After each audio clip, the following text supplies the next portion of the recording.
ale řekl bych, že jsme na správné cestě, protože teďko třeba jsme koukali nebo jsme viděli na sportovních kanálech v Česku už reportáže z univerzitních zápasů, lidi to začalo zajímat, pro média je to zajímavé, že studenti něco se snaží dělat, teď vlastně na tom Winter Classic bude zápas univerzitní, takže pro mě si myslím, že až se přístup bude na stejném levelu, jako je v Americe, tak tomu nic nebude bránit tomu, aby ta liga celkově byla na stejné úrovni jako americká.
U mikrofonu Kuba Fashionbauer, kapitán týmu, 2 rychlý góly, potom vyrovnali Američani. Jak vyhodnotíš první třetinu?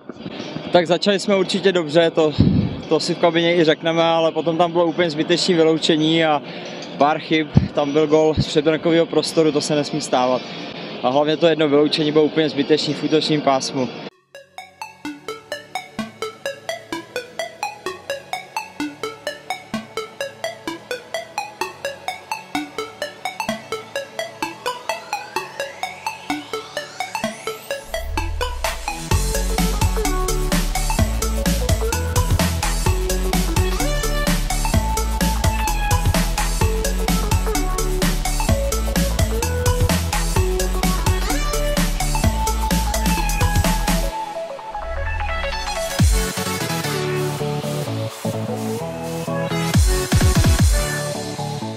Vidíš rozdíl mezi americkým výběrem a normálním zápasem Evropské univerzitní hokejové ligy?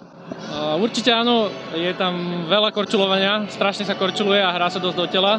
A títo hráči dosť nahádzajú puky, takže je vyžadované, aby chalani boli non-stop sústredení a v tom obranom pásme musia minimalizovať všetky chyby.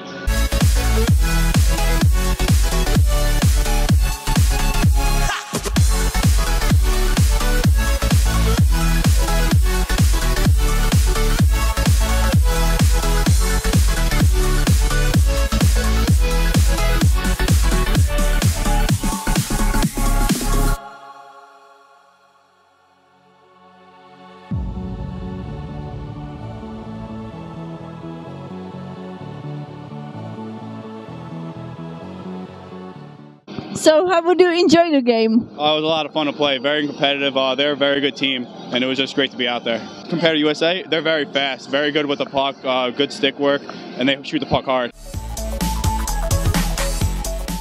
Zápas mal dobrú úroveň, no samozrejme, že nás mrzí, že sme prehrali, ale prvá tretina bola z nášho pohľadu fajn, 2 rýchle góly. Troška mám pocit, že nám odišli síly, ale chlapci sa nezdávali a bolo to hore dole, videli si, mali sme kopec šancí, aj oni, ale musím povedať klobúk dole aj pred chlapcami tým, že mali málo tréningu a výkon bol dobrý, ja som spokojný. Prehra mrzí, ale ďakujem veľmi pekne.